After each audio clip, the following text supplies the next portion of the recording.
Falando de Saúde com o Dr. Charles. Oferecimento Óticas Brasiliense, a sua nova visão em Brasília.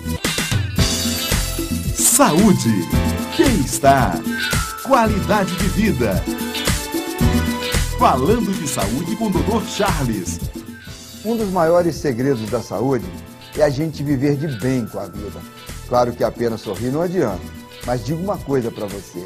Do ponto de vista da saúde plena, o sorriso é um componente essencial, fundamental mesmo.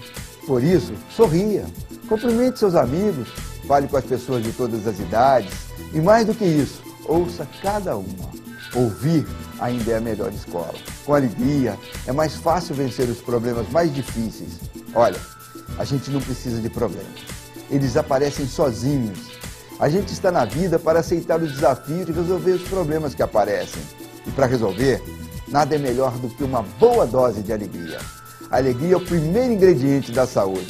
A partir de hoje, você tem um encontro marcado comigo no programa Falando de Saúde. E fazemos com carinho para você. Todo domingo, das 13 às 14 horas, estaremos aqui. Queremos dar aquela força para você viver com saúde. Que alimentos são essenciais para a nossa saúde?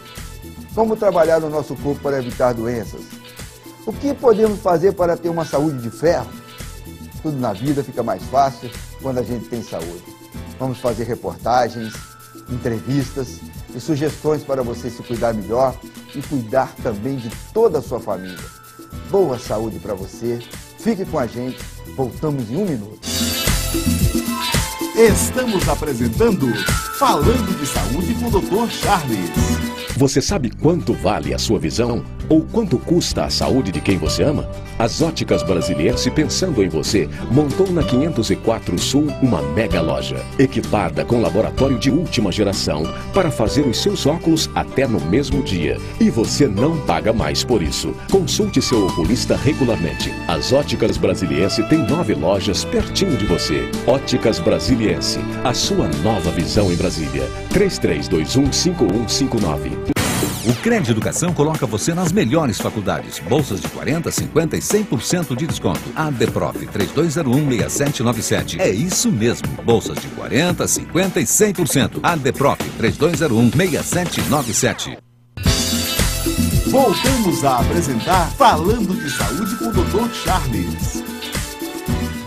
Estamos recebendo no estúdio um profissional de veterinária do mais alto gabarito aqui no Distrito Federal, o Dr. Rodrigo Mena Barreto, da SVS. Muito obrigado por sua vinda aqui conosco, Dr. Mena Barreto, e uma boa tarde para o senhor. Eu que agradeço e boa tarde a todos. Quais as áreas de atuação no profissional de veterinária? Olha, o profissional da medicina veterinária ele pode atuar em diversas áreas, né? Entre elas a área de clínica e cirurgia de pequenos e grandes animais, a área de tecnologia, né, onde você faz desenvolvimento de novos produtos, medicamentos, e a área de saúde pública, entre outras áreas.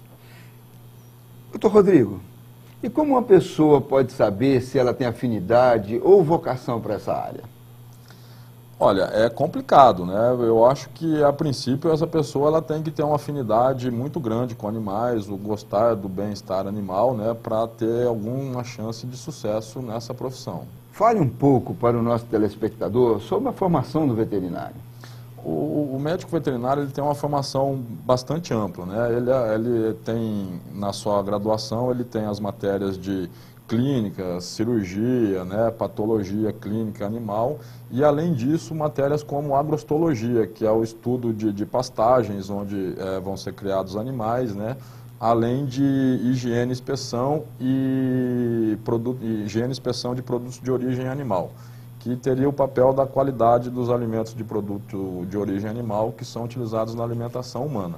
E, além disso, uma formação também em saúde pública no controle de zoonoses importantes.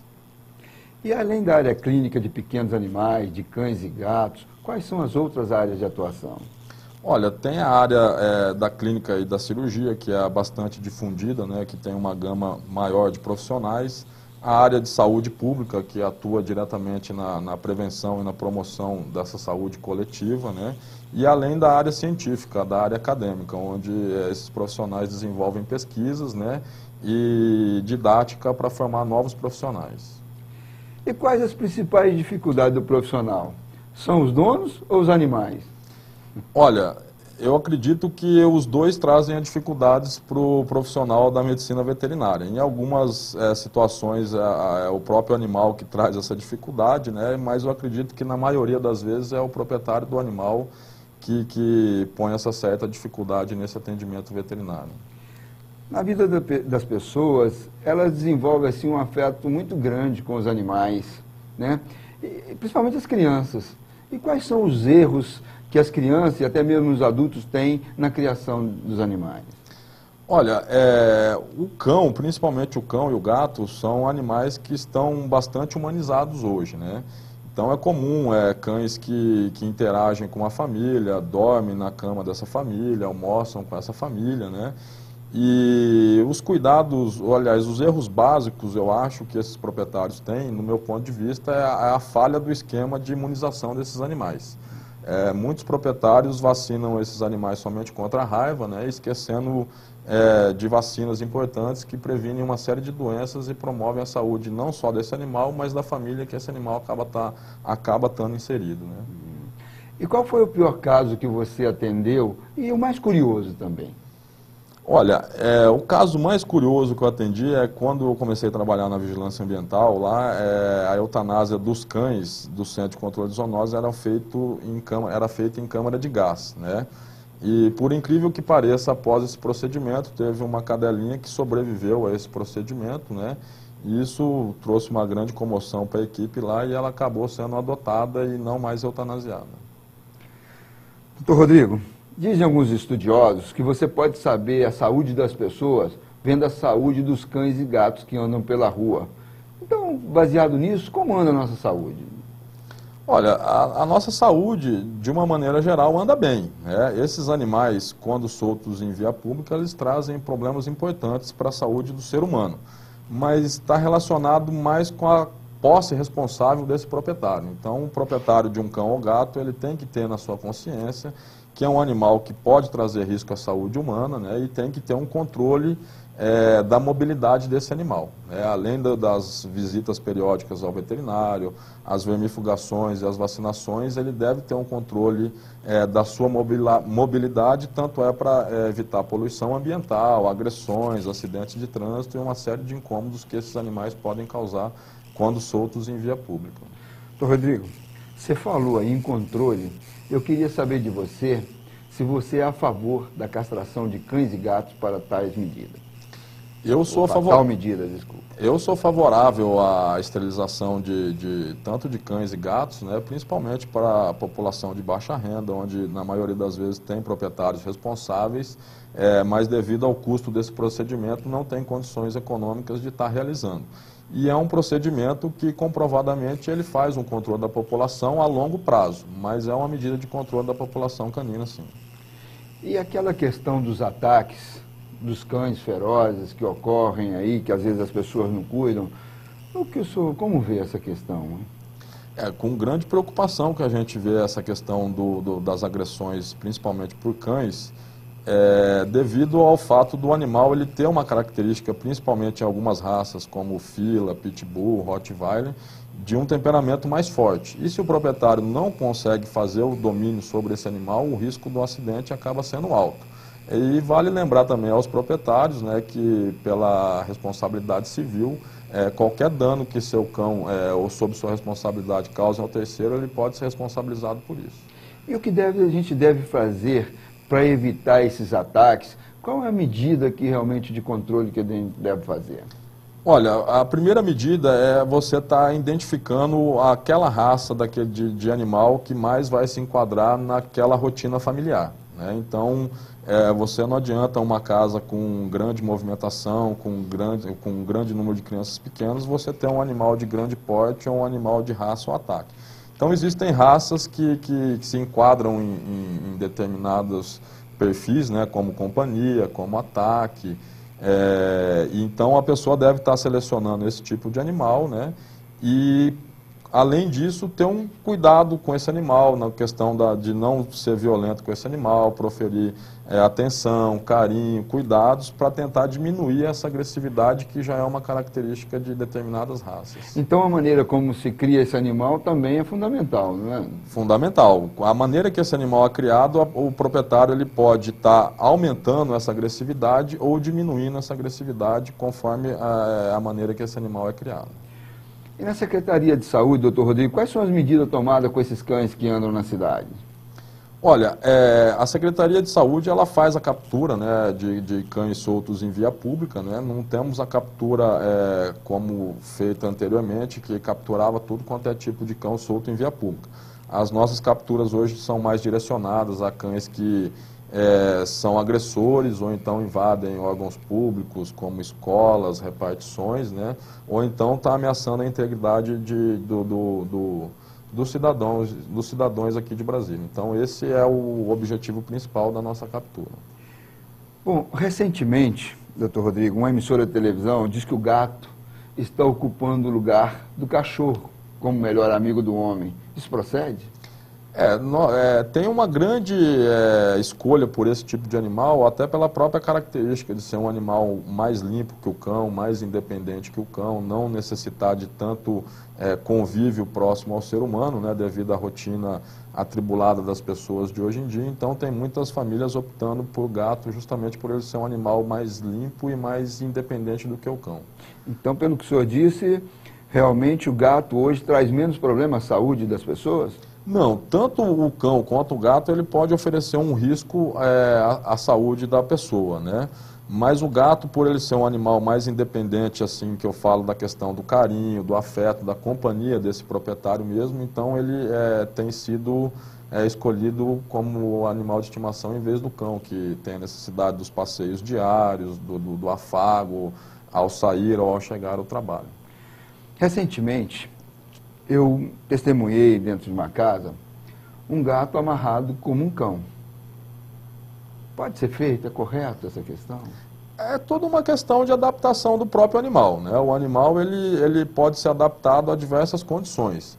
E é comum hoje em dia você ver até gatos de coleira passeando com guia como se fosse um cão de estimação. Isso aí tem que ser feito um trabalho de adaptação, de uma maneira que não cause sofrimento nem dor para o animal, e se ele aceitando essa condição, ele se adapta facilmente. Existe realmente uma estatística aqui no Distrito Federal do número de cães e gatos existentes?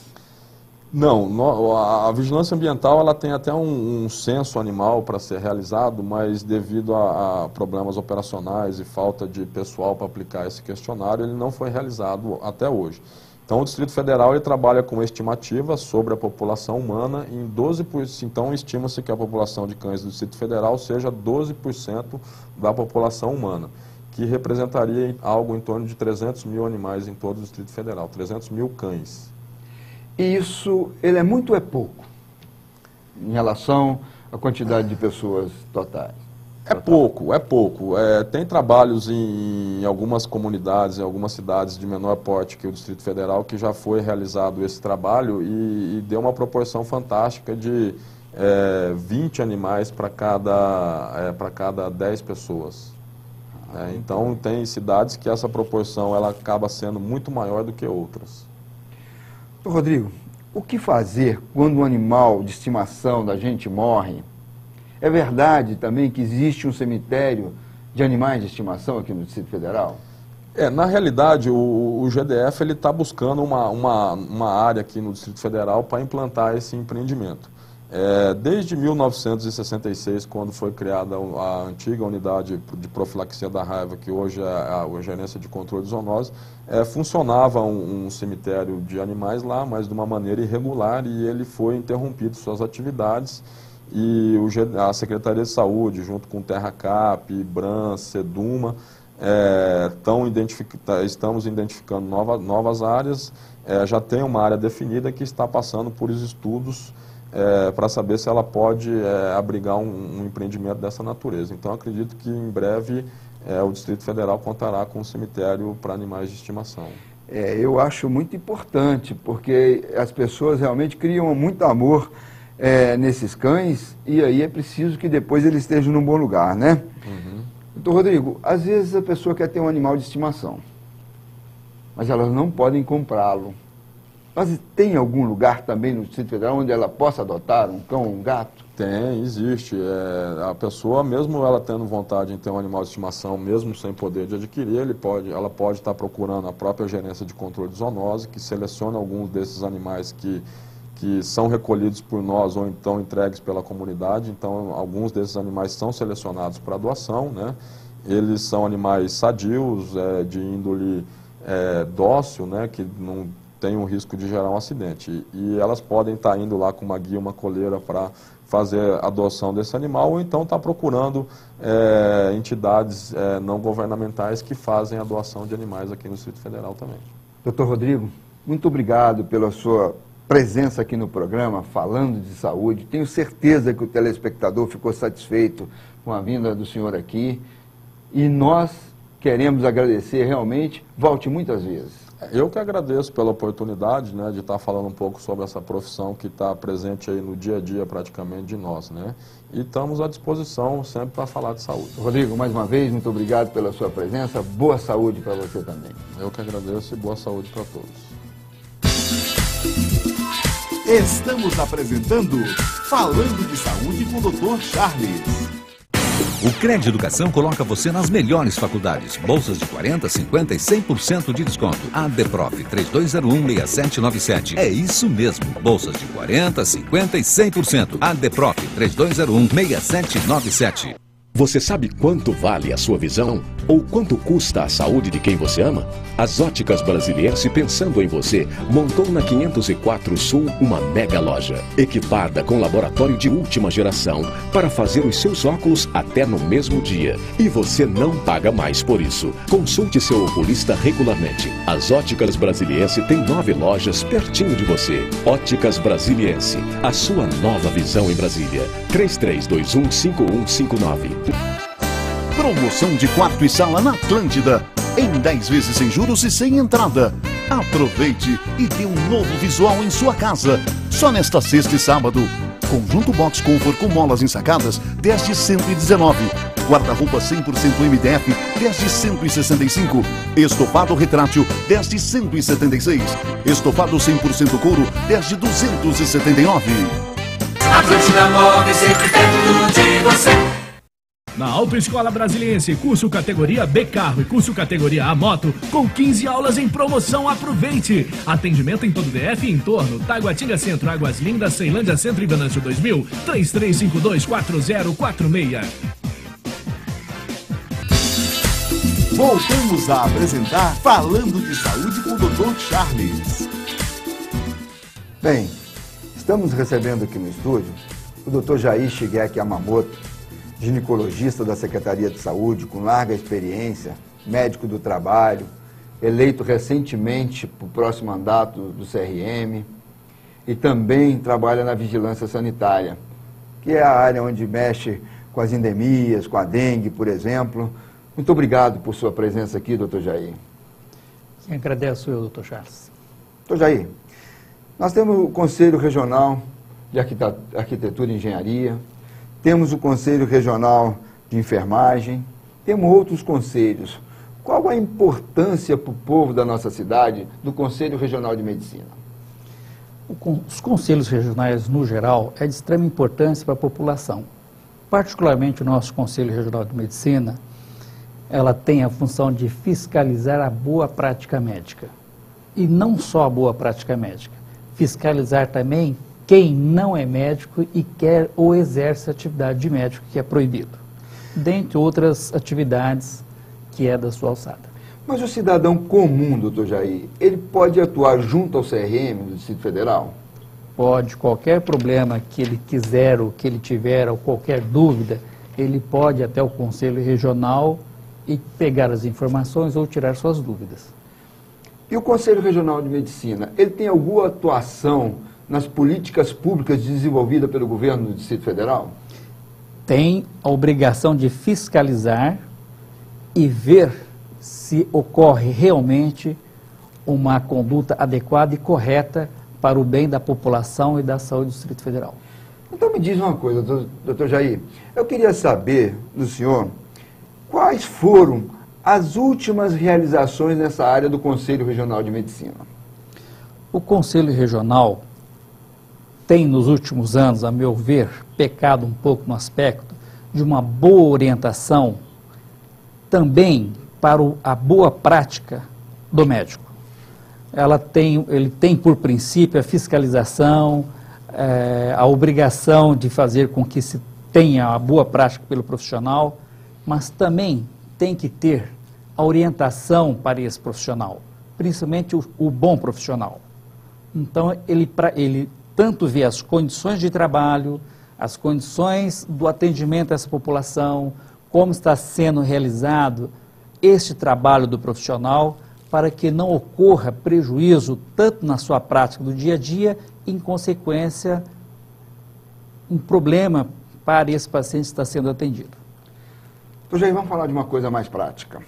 Essa o senhor conhece muito. Nós sabemos que tem os partos cesarianos e também tem os partos normais. Queria perguntar ao senhor o seguinte: aqui no Brasil, aqui no Distrito Federal, nós temos um dos maiores índices de cesáreas do Brasil. A gente sabe que enquanto o Nordeste tem 31%, Brasília chega a quase 50% dos partos são cesáreas que são feitas.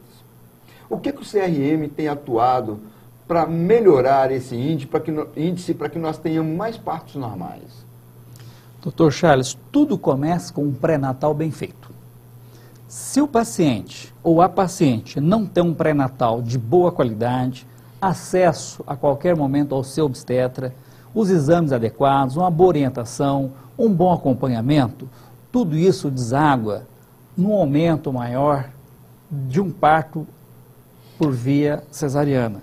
Porque essa paciente não está devidamente acompanhada, não está devidamente esclarecida, não está devidamente preparada para o parto normal.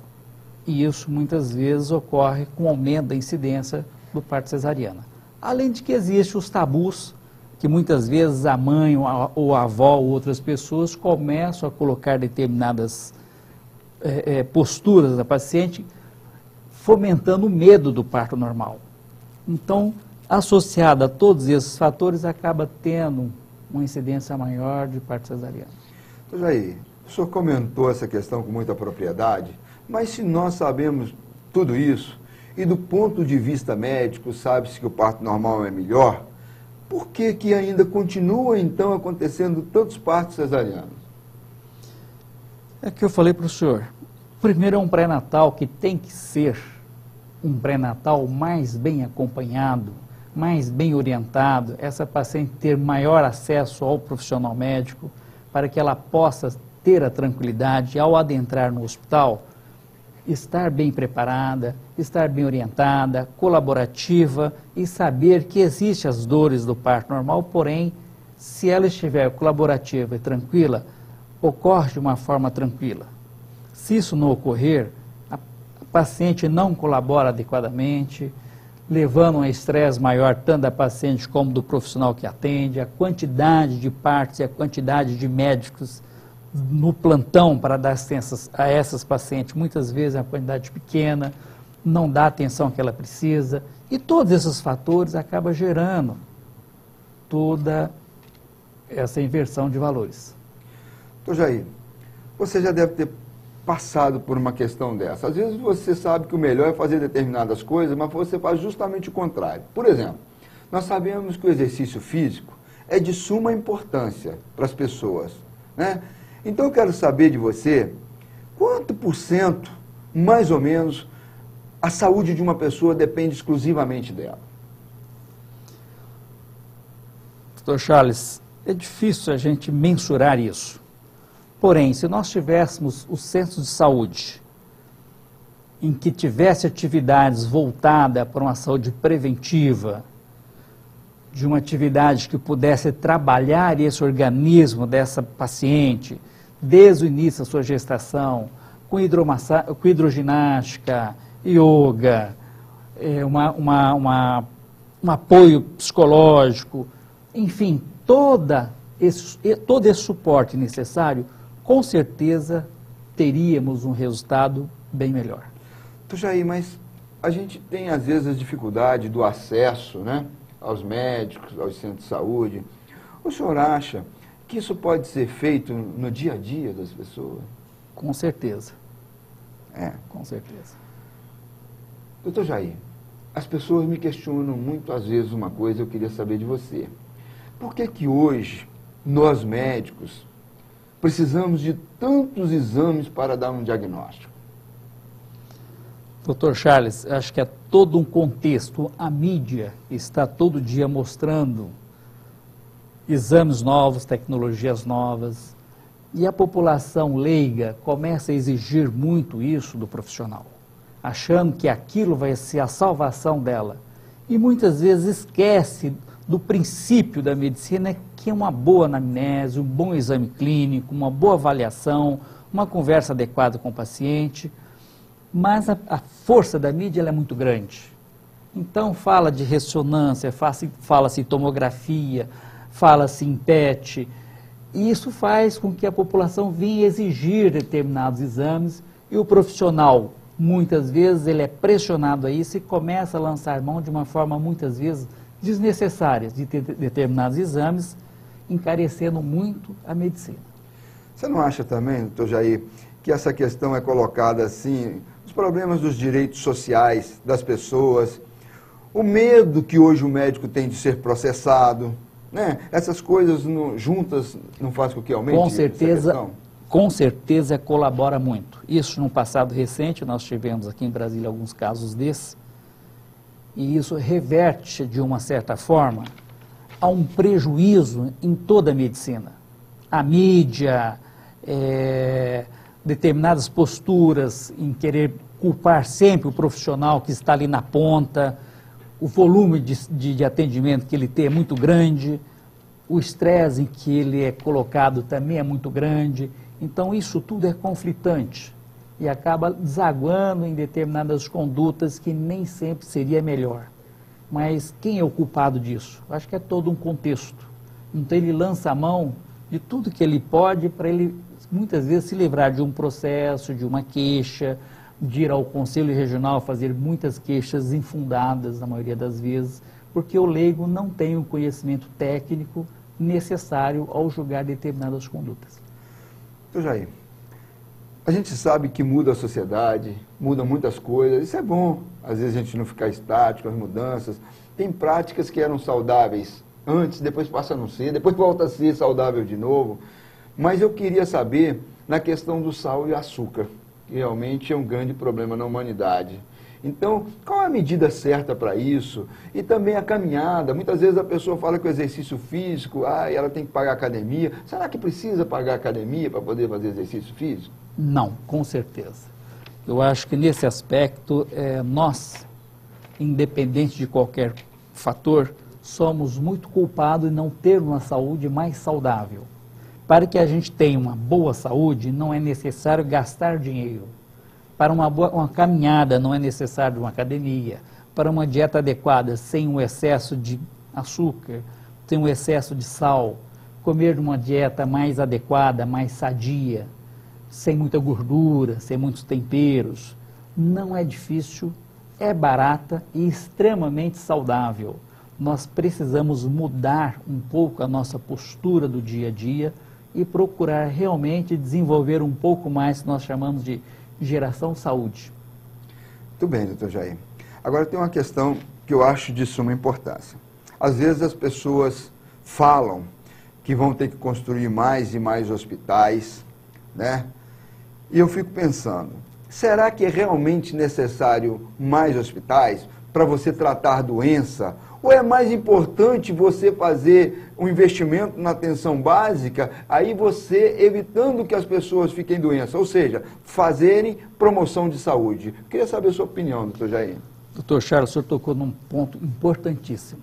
A saúde básica, primária, a prevenção da doença é de fundamental importância, de baixíssimos custos e de um resultado extremamente importante para a população.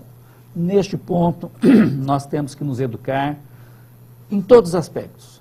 Não jogar lixo na rua, não jogar restos de alimentos em qualquer local. se possível, fazer o seu lixo seletivo nas residências, procurar colaborar com a comunidade se envolver em não deixar lixo em qualquer local, acúmulo de água. Nós temos agora chegando novamente, batendo nas nossas portas, a chuva, novamente a preocupação com a dengue, que é uma coisa que, se todos estiverem envolvidos nesse aspecto, com certeza nós teremos resultados muito bons, a baixíssimo custo, mas tem que conscientizar a todos nós, inclusive a população. Jair, gostei muito da sua resposta. Eu acho que nós temos que avaliar realmente a questão do impacto financeiro na construção de grandes hospitais e também quando você faz aquela saúde primária que a gente falou, né? Investindo no programa Família Saudável, investindo nos centros de saúde, onde o custo é muito menor para o Estado e uma resolubilidade muito maior para o cidadão. Não é verdade, doutor Jair? Com certeza. Doutor Jair, nós voltaremos a tocar nesse assunto outras vezes aqui no nosso programa. Mas eu queria agradecê-lo.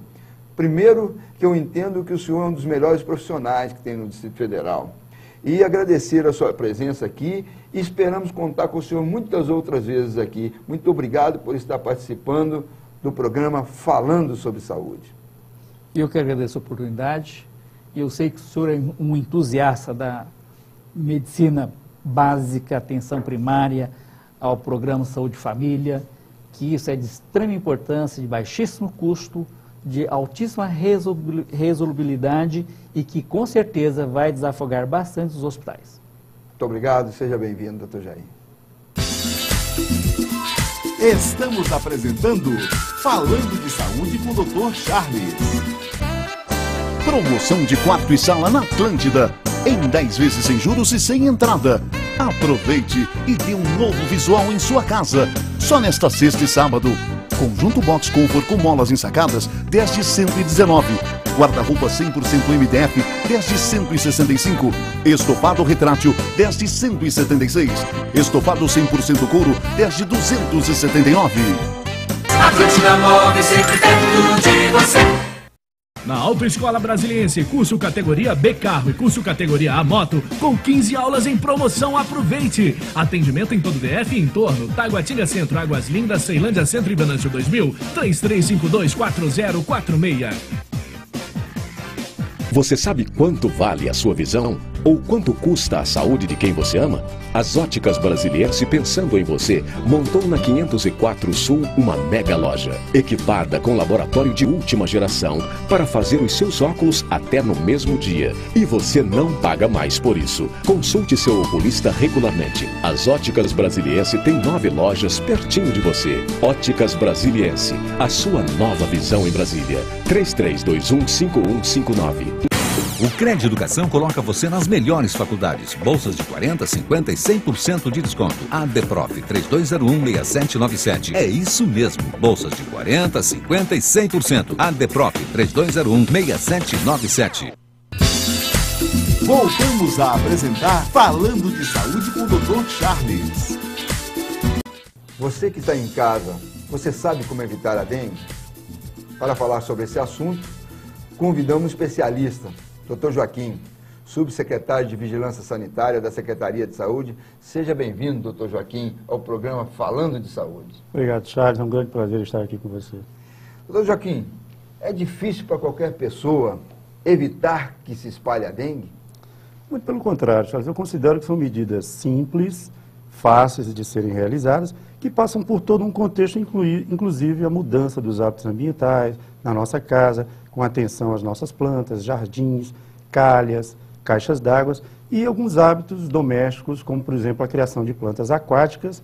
Todas devem passar por cuidados periódicos, limpeza, lavagem, além do lixo, o que é fundamental o acondicionamento de forma correta, evitando não só a dengue, como outros vetores. Então, doutor Joaquim, a participação da comunidade é de suma importância, não é verdade? Com certeza. Nesse contexto, cabe ao cidadão uma postura positiva, proativa, no sentido de participar como um todo dessa luta. Veja só, doutor Charles, há 50 anos esse mosquito instalou-se no nosso país e a cada dia torna-se mais difícil erradicá-lo. Com atitudes simples como essa, inclusive o cidadão recebendo bem o agente da vigilância ambiental, que vai levá-lo informações, orientações de como evitar primeiramente, o surgimento da larva e, consequentemente, do mosquito, assim e só assim, dessa maneira, nós venceremos essa guerra. Então, Joaquim, falando nesse assunto, combate à dengue, como está essa questão no Distrito Federal?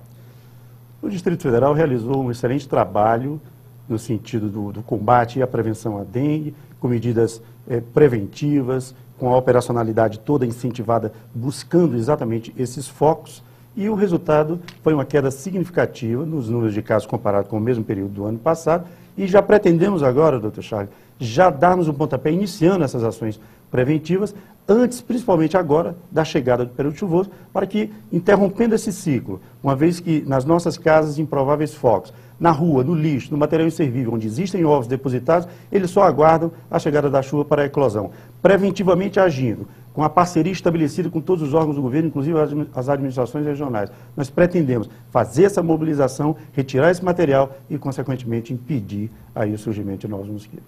Então, Joaquim, além desse trabalho, quais são os outros projetos que a Subsecretaria desenvolve aqui no Distrito Federal? A Subsecretaria de Vigilância à Saúde ela tem um papel preponderante na defesa, principalmente na prevenção das doenças para a população do Distrito Federal. Doenças preveníveis, imunopreveníveis, as zoonoses.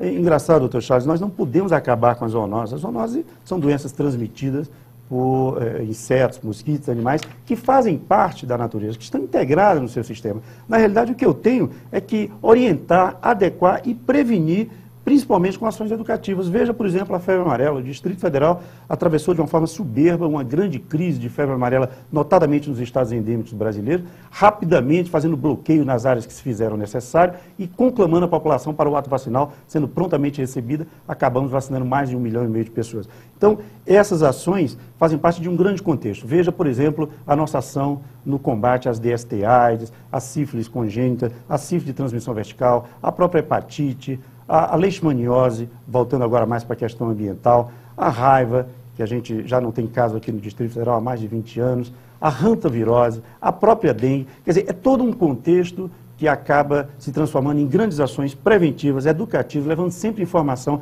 à nossa população e por isso que, graças a Deus, o Distrito Federal tem estado muito bem perante o Brasil nesse contexto.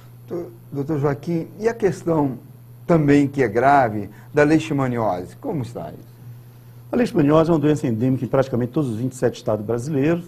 É uma zoonose também, transmitida por um inseto. O mosquito palha deixa de ser, aliás, é mais um inseto do que um mosquito.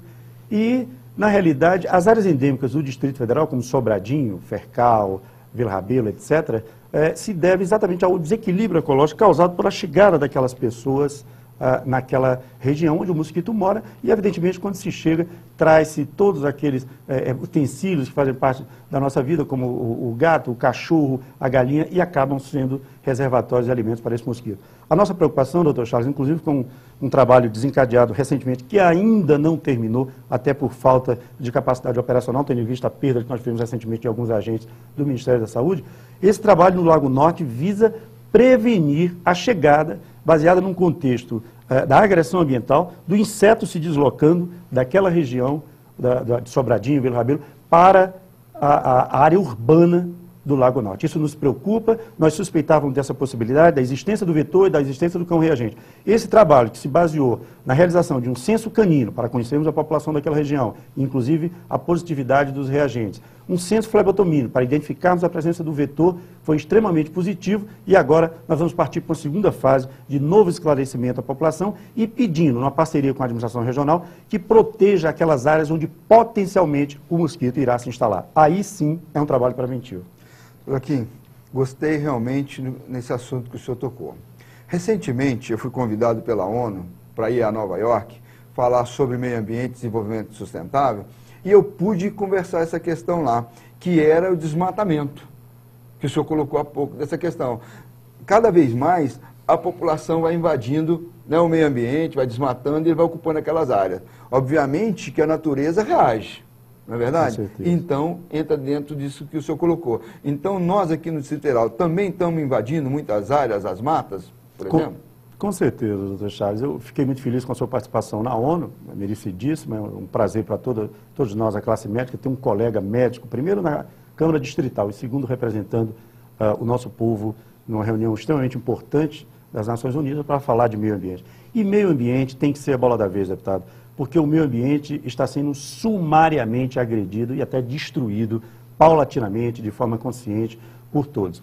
Veja só, por exemplo, estimativas e estudos recentes dão apenas mais 25, 30 anos no máximo de existência ao nosso cerrado e que, se nada for feito, o nosso cerrado será sumariamente destruído. É claro que todo esse contexto das doenças, veja só, a febre amarela, a própria dengue, a dificuldade hoje que nós temos de combate à dengue, passa exatamente por isso, por essa dificuldade acrescida do desequilíbrio ecológico que nós estamos implementando nos grandes centros urbanos.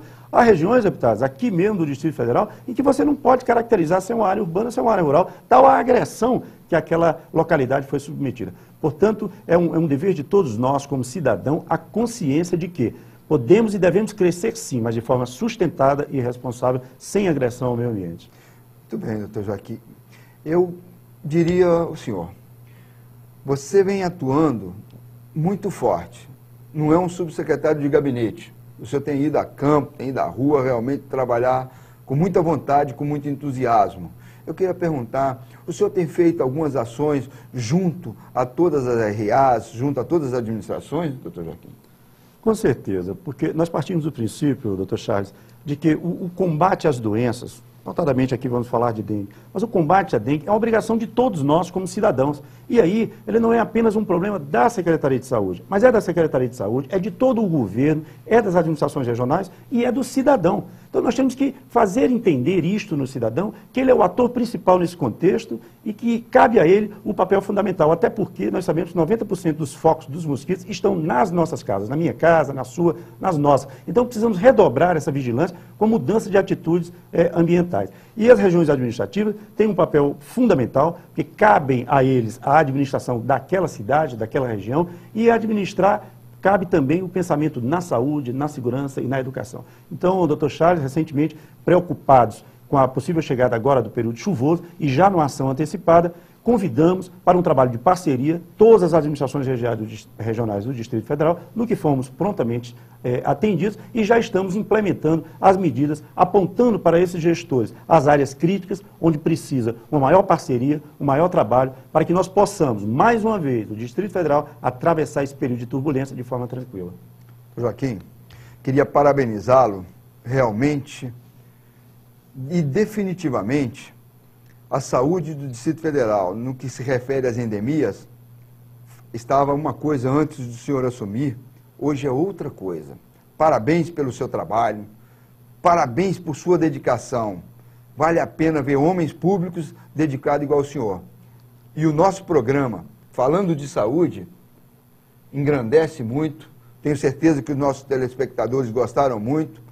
Parabéns pelo seu trabalho. Muito obrigado pela vinda do senhor aqui e também espero que o senhor volte muitas outras vezes para nos esclarecer assuntos de tanta relevância. Eu agradeço, deputado, me sinto honrado, até porque essas palavras elogiosas vêm, além de um parlamentar, mas vêm principalmente de um colega, de um médico, que por trabalhar na nossa rede de saúde pública é um profundo conhecedor das nossas necessidades, das nossas qualidades e também dos nossos defeitos. Assim sendo, eu fico bastante feliz em ser elogiado por quem entende, né, o que torna a responsabilidade maior e desde já estou aqui sempre pronto para atendê-lo nesta ou em qualquer outra oportunidade. Obrigado, doutor Joaquim, seja sempre bem-vindo. Obrigado. Estamos apresentando Falando de Saúde com o Dr. Charles. Você sabe quanto vale a sua visão? Ou quanto custa a saúde de quem você ama? As Óticas Brasiliense, pensando em você, montou na 504 Sul uma mega loja, equipada com laboratório de última geração, para fazer os seus óculos até no mesmo dia. E você não paga mais por isso. Consulte seu oculista regularmente. As Óticas Brasiliense tem 9 lojas pertinho de você. Óticas Brasiliense, a sua nova visão em Brasília. 33215159. O Crédito Educação coloca você nas melhores faculdades. Bolsas de 40%, 50% e 100% de desconto. ADEPROF 3201-6797. É isso mesmo. Bolsas de 40%, 50% e 100%. ADEPROF 3201-6797. Na Autoescola Brasiliense, curso categoria B Carro e curso categoria A Moto, com 15 aulas em promoção, aproveite! Atendimento em todo o DF e entorno, Taguatinga Centro, Águas Lindas, Ceilândia Centro e Venâncio 2000, 33524046. Promoção de quarto e sala na Atlântida. Em 10 vezes sem juros e sem entrada. Aproveite e dê um novo visual em sua casa. Só nesta sexta e sábado. Conjunto Box Comfort com molas ensacadas, 10 de 119. Guarda-roupa 100% MDF, 10 de 165. Estofado retrátil, 10 de 176. Estofado 100% couro, 10 de 279. Atlântida Móveis, sempre perto de você. Voltamos a apresentar Falando de Saúde com o Dr. Charles. Vem cá, vocês sabem da importância real da fisioterapia na sua vida? Para falar sobre esse assunto, convidamos um profissional competente, de muita experiência, de mais de 25 anos formando profissional nessa área, e veio aqui para falar de sua profissão. Dr. Oswaldo, muito obrigado da sua presença aqui conosco no programa Falando de Saúde. Eu agradeço o seu convite. É um prazer estar aqui, falar-lhes sobre saúde e especificamente falar-lhes sobre a fisioterapia. Muito obrigado. E qual é a importância da fisioterapia para a população? A fisioterapia, enquanto profissão da área da saúde, ela tem a sua inserção social bastante grande.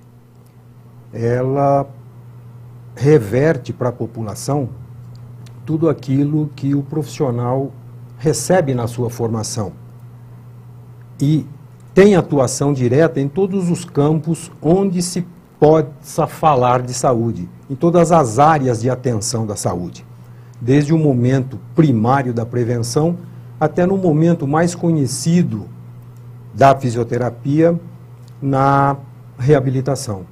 Então, ela é de fundamental importância, é uma ciência social muito grande. Então, doutor Oswaldo, nos fale um pouquinho sobre a formação universitária dessa profissão.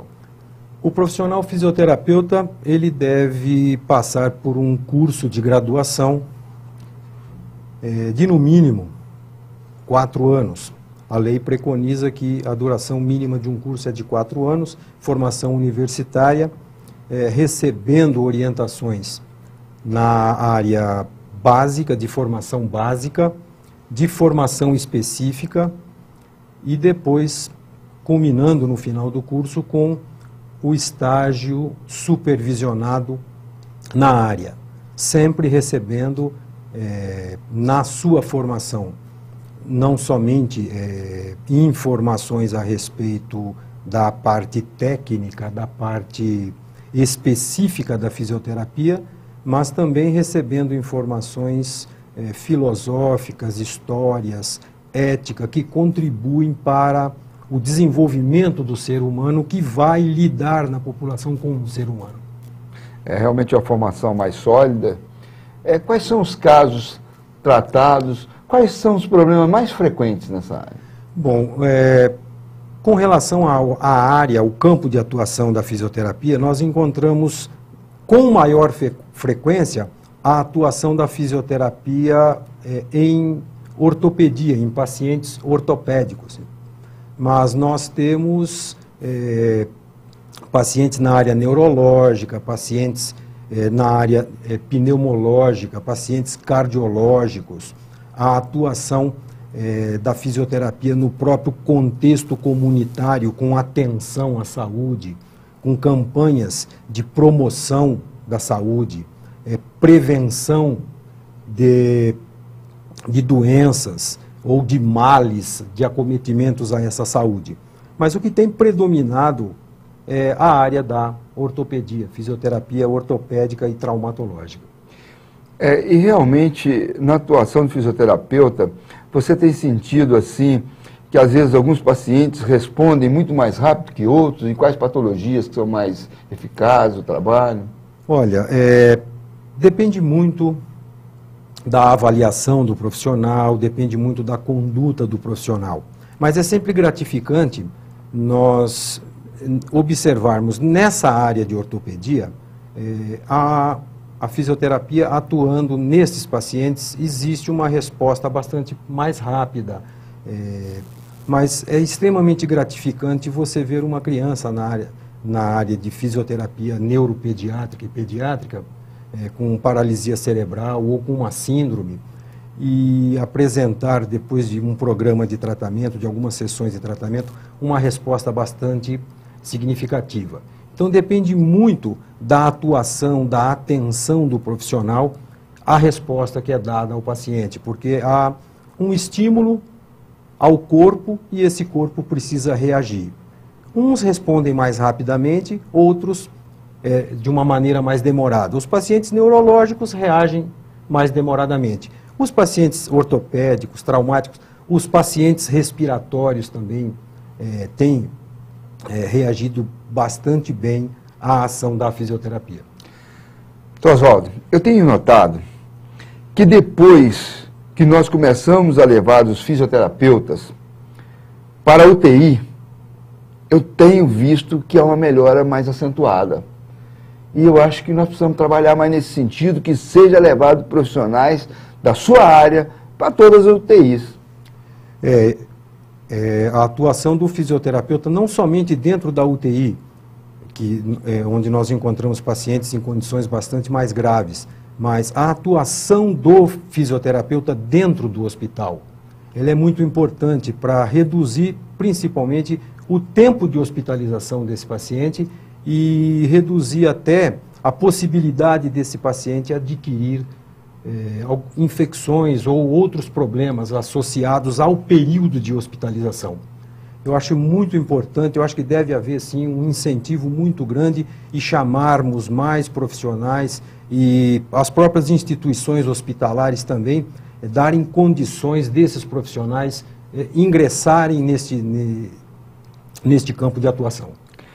Sem contar, né, o custo que diminui, porque se você atuando dessa maneira, vai liberar mais rápido os pacientes, obviamente o custo cai para o Estado, e é melhor para todo mundo. Mas, doutor Oswaldo, eu também queria saber, eu sou docente há muitos anos, tenho uma experiência já, que a gente já conhece, e eu queria que o senhor falasse, porque é o seguinte, o jovem, normalmente, ele escolhe uma profissão, às vezes ele é um idealista, mas ele também quer ter uma chance boa, ele quer ser inserido logo no mercado de trabalho. E como é essa questão hoje em referência à fisioterapia, o mercado de trabalho no Distrito Federal?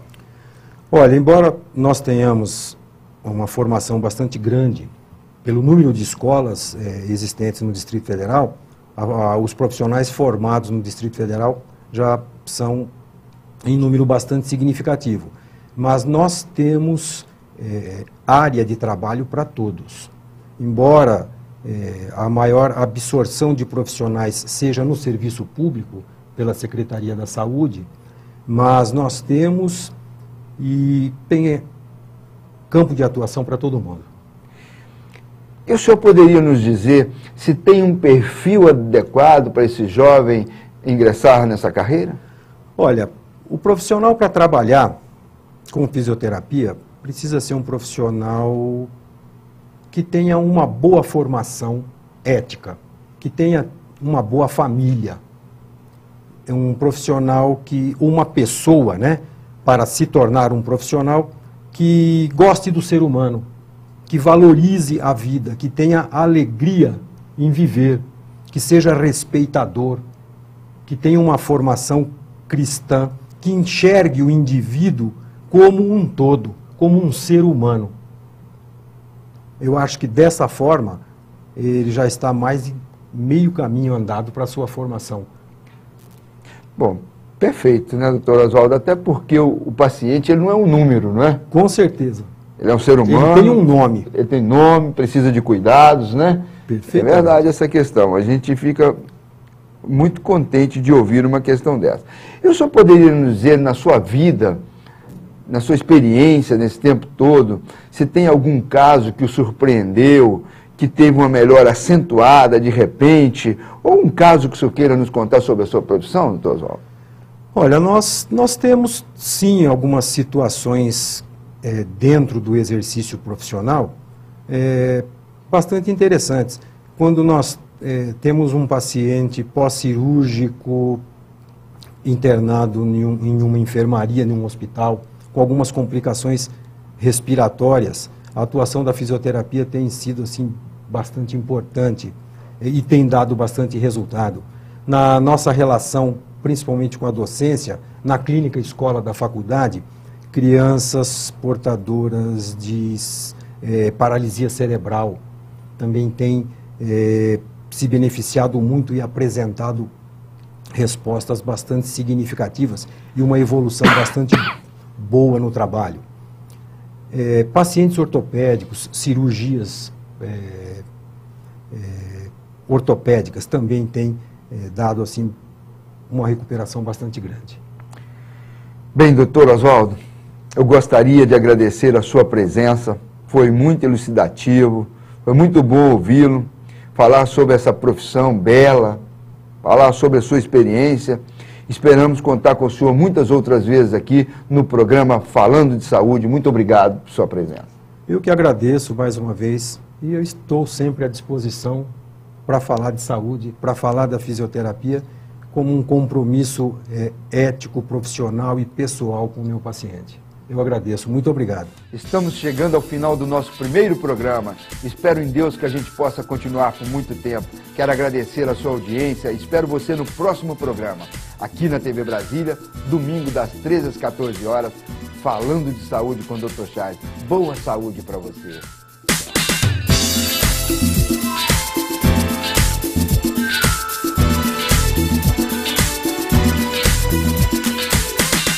Você sabe quanto vale a sua visão? Ou quanto custa a saúde de quem você ama? As Óticas Brasiliense, pensando em você, montou na 504 Sul uma mega loja, equipada com laboratório de última geração, para fazer os seus óculos até no mesmo dia. E você não paga mais por isso. Consulte seu oculista regularmente. As Óticas Brasiliense tem 9 lojas pertinho de você. Óticas Brasiliense, a sua nova visão em Brasília. 33215159. Promoção de quarto e sala na Atlântida, em 10 vezes sem juros e sem entrada. Aproveite e dê um novo visual em sua casa. Só nesta sexta e sábado. Conjunto Box Comfort com molas ensacadas, 10 de 119. Guarda-roupa 100% MDF, 10 de 165. Estofado retrátil, 10 de 176. Estofado 100% couro, 10 de 279. Atlântida Móveis, sempre perto de você. O Crédito Educação coloca você nas melhores faculdades. Bolsas de 40%, 50% e 100% de desconto. ADPROF 3201-6797. É isso mesmo. Bolsas de 40%, 50% e 100%. ADPROF 3201-6797.